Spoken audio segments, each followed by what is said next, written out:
So there isn't a lot out about the show right now. What can you tease for us? What give us something.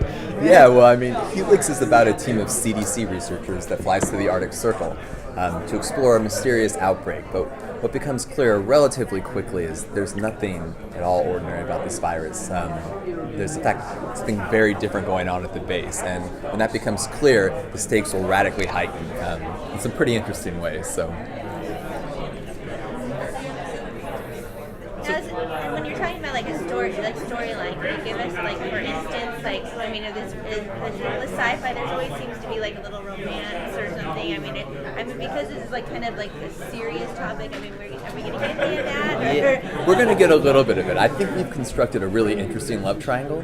So our lead, who's getting played by Billy Campbell, is Dr. Alan Farragut, and he split up with his wife after his brother slept with his wife. And we're going to reunite all three of these characters up there in sort of horrific circumstances. So I would say it's probably the most screwed up love triangle ever in the most screwed up context ever. And they're going to sort of try to find a way to sort of reconnect. In an Arctic base in a snowstorm while a virus is breaking out, killing people. And who wouldn't want that? So why the Arctic? Yeah, I thought about that a lot. Have you been to the Arctic Circle? Unfortunately not. Okay. I would say it's the closest place on Earth to being on the moon. It's desolate, it's empty, it's haunting, it's beautiful. What I became sort of fascinated when I was in the Arctic Circle was who would choose to live there. And when you think about this base, we have 100 scientists who have chosen to give up everything to go live in the middle of nowhere.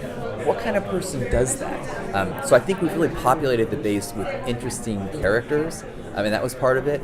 And the other thing is the moon is too far away to be a threat, and the Arctic Circle is right over the mountains. So if this thing does break out, it'll affect all of us, and that's the idea. Go to the Arctic Circle, you'll like it. Yeah, in the summer. So what are some of your influences, like sci-fi influences? That's a really good question. I think my answer may be slightly disappointing. I actually grew up in a pretty conservative household. My father's Muslim and my mother's a Jehovah's Witness. So I actually didn't get exposed to a lot of pop culture when I was younger. So when I finally did, it was sort of mind-blowing to see things. I felt like an adult experiencing what probably a 9-year-old should have already experienced. I will say this, though. Two shows that I think have a profound impact on the way I'm trying to create this television show are two of the people I think you're about to meet, which is Ron Moore's Battlestar and Lost. I think Battlestar is really about the struggle to survive, and that's very much what Helix is about. And Lost is sort of about this odd, peculiar mythology and putting together pieces and trying to figure out what is the island. Well, we're trying to figure out what is this space. So I think both of those shows play a pretty big part, at least in the core construction of our story. We're going to go a very different direction with it, but from the start, I think those are two good shows. So mainly epidemic movies or shows really bring fear to people because you're like, man, that's what the bird flu can do to us. Sure. What type of reaction are you expecting to give viewers in the show? What are you hoping they're gonna see and feel when they're watching it? I mean, I think they should be scared. I mean, viruses are a real thing, and the virus that we think this is from the start is something that actually exists. It's a retrovirus, which causes you to bleed out and die. And these things exist. But what's going to be sort of great about this story is when they start discovering it's not just a virus and there's actually another side to this thing.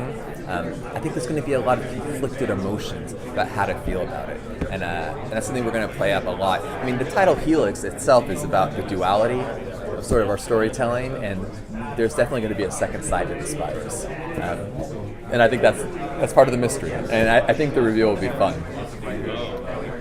I'm curious as to what the second side is now. Yeah, I know. We should watch the show. Well, that's part of it. Like the sci-fi that they've been rolling out is like the advertising, like on the Facebook page and stuff. It's kind of this like mysterious thing. And I tweeted this morning like, oh, it's mystery. I'm like, what's going to be going on here? Now I know they were talking about the conjecture of the show, like and if it goes on the next season, there may be a change of location and whatnot. Is it going to be Helix? Is the strand or It's always going to be Helix. Okay. But the bigger mythology, which we will learn towards the end of the season is what's going to bridge us over to these other seasons. It's always going to be a mystery per season, but we are going to change the places where these things happen. Just like in real life, we have outbreaks all over the place, but they will sort of all be tied together under this larger mythology, which is what, frankly, what we're really excited about. It's people doing bad things, but they're trying to do something good too. I think it was kind of brought up on the panel, sort of like an American Horror Story type situation where you'd have.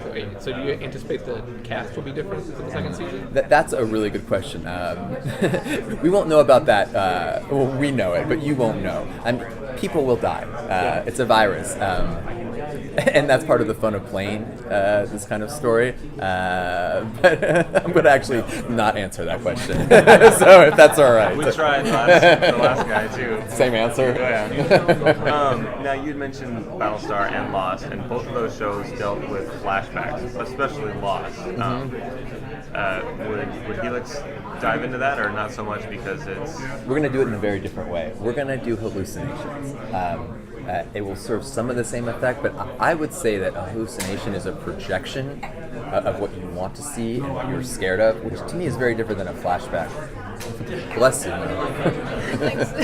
I think a flashback is a narrative device to reveal story. I think a hallucination is what's going on inside that character's head. And to me, they're both great ways to tell stories. I think this is a fresher way that we really want to explore. So I'm not ruling out flashbacks, but I think the hallucinations is the direction we want to lean in.